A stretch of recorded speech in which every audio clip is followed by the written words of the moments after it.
DJ Sanjay राज चिकना बाजार। Shivam music recording studio Raghunathpur बाजार।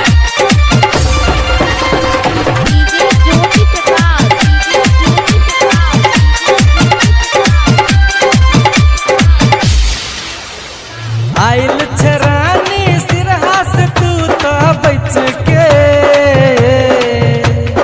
आइल छरानी सिरहा से तू तो बच के, कि धन सामे ले तो डीजे संजय राज चिकना बाजार। धन सामे ले तो सटके, लागे छे तू सेक्सी गछौरी बहु के, लागे छे तू सेक्सी गछौरी बहु के, आ माथा हमारा सना के, कि माथा ही हमारा सना के, आइल छरानी सिरहा से तू तो बच के, कि धन सामे ले तो डीजे संजय राज चिकना बाजार। धन सामे ले तो सटके। अच्छा डीजे ज्योति प्रकाश।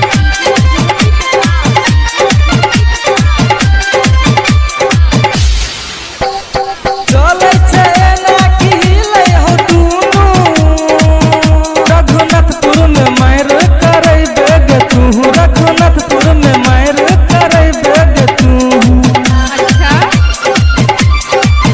डीजे संजय राज चिकना बाजार। बुढ़वा के मन ई सना के,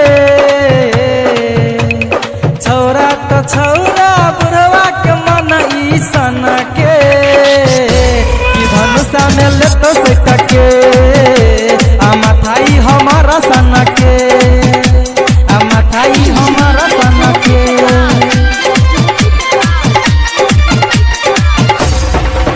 रघुनाथपुर में ले तो सटके, रघुनाथपुर में ले तो डीजे संजय राज चिकना बाजार। शिवम स्टूडियो में तोरा लजेबो, गायक कामती के गाना सुनेबो, गायक कामती के गाना सुनेबो। अच्छा मन सन का देवी सबके तू कमर हिला के,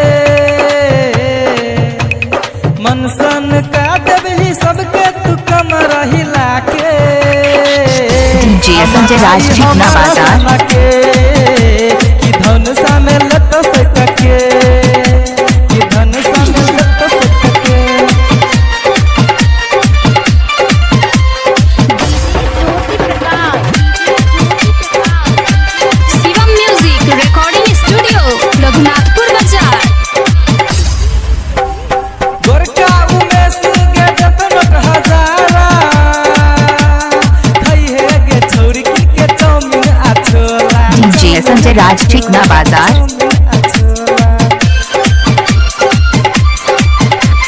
संतोष आ संजीव से माजा तुली है सटके, संतोष आ संजीव से माजा तुली है सटके, आ माथाई हमारा सना के, कि धन सामे ले तो सटके, कि धन सामे ले तो सटके, आइल छरानी सिरहा डीजे संजय राज चिकना बाजार।